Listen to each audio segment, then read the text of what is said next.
help our viewers understand why this name. Oh, better biatches. Oh, wow. We're diving in. Okay, we're diving right into it then. Jumping right in. You know, it was actually a suggestion from a friend, and I didn't like it at first, but the more I continued to speak my beliefs, if you will, the Uh-huh. more that it resonates. And it's just really, we should be better biatches. Okay. So when you say we, what do you mean? Meaning the women. Okay. Like I've learned a lot being in this like side of the internet. I don't know what to call it, the manosphere. Okay. I've learned a lot where even I have changed a lot of things about myself that I before was like really gung ho and not letting like not changing, if that makes sense. Mm-hmm. Um, because I thought that like I needed like my independence and all these things, and I did not see the value in men the way that I do now. Whereas before, the idea of like submitting to a man felt like I was losing. Now it feels like, oh, this is a good thing, you know? Right. So that's interesting because we're talking about modern, traditional, and trapped. And so you are a modern woman because you have you're a business owner. So you're an entrepreneur. You are traditional in a sense because of the traditional values that you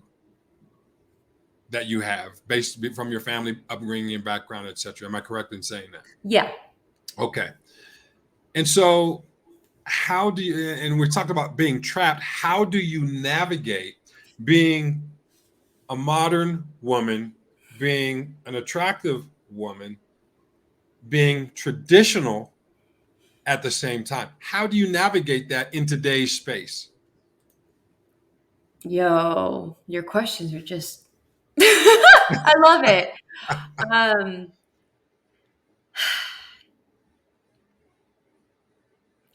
I think that it comes to being, it's like to thine own self be true is what they say. You know what I mean? So, on one aspect, we're in a society where I'm not married. And if I'm not married, I can't like sit at home and just like hope someone's going to come and swoop me up and take care of me. Right. So I am an entrepreneur. My mom really instilled that go-getter stuff, mentality, and that hustler mentality in it within me.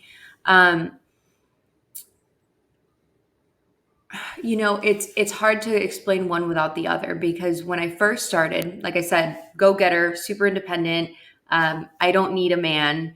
That was like my mentality for a long time. And even in the working world, because I'm somewhat, at least relatively pretty, because I like blonde hair, um, I always felt like I had like a victim mentality of like, oh no, like it's even harder for me because people don't take me seriously. There's a lot of things that like, I guess you could say I deliberately chose the hard way, thinking that's what I needed to do to have dignity and to be strong and not to be um, like a bag chaser, if you will, or like yeah, that's the best way I could say it, to not be one of those girls. Mm-hmm. Um, so I'm Hispanic, and like if you know anything about like the Hispanic culture, my mom has very much been like, she whooped my butt. She was like, you never do that. She didn't explain like, oh, one day you're gonna fall in love. She was like, no, this is like the P and the Vijay, and like if anyone touches you, you tell me, and like very clear and transparent with everything. But she herself had like my mom and my dad didn't do well, and it's not. Um, the reality of the situation was that he hurt her very deeply. He wasn't a very good father for most of the time. And then luckily, like now we're great, but that's the reality of the situation. So I really grew up with that mentality of men are dogs, men will cheat on you, men will leave you, all these things, right? Um, and what's really interesting is as much as she tried to prepare me to not go down that path and pick someone that's going to hurt me, I actually did the very same thing. And I chose someone that kind of did the same thing. Luckily, wasn't married, didn't have kids, but I was in a relationship that wasn't really good. It was really toxic. And I, again, victim mentality of like, blah, blah, blah, blah. The reason that that's important in saying this is because I had that same mentality of that it was such a struggle and it was so difficult. Then I went further after being hurt of like, I don't need a man, super independent again. Uh, and I kind of like stumbled into the manosphere through a couple of friends that were pickup artists and a couple of friends that were black pillars and all this stuff. And they kind of introduced me to it. I went on a couple panels and somehow I got stuck. And what ended up happening was when I have to talk about like the pills and everything, but essentially they kind of woke me up.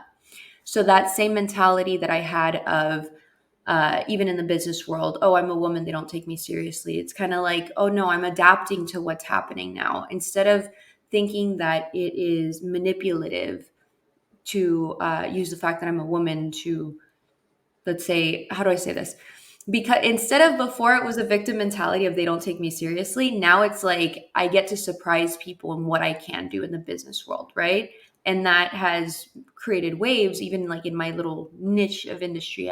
All my clients are from word of mouth, and it's very even my way of treating my clients and how I bill them, how I ask for what the amount that I charge is completely different. I used to be so scared to ask for that amount. Um, and it kind of flipped a switch on how I viewed men and women and how I Mhm. viewed myself. That modern woman mentality of I don't need a man, I don't want a man was the very reason that I was choosing poorly. Because when as a woman, if you're saying these things, if you're acting like that, it's kind of like a vibration of a you think it's a vibration of full ego, full on ego. And so if I'm activated in a vibration of just focusing on my ego, that is exactly what I'm going to attract.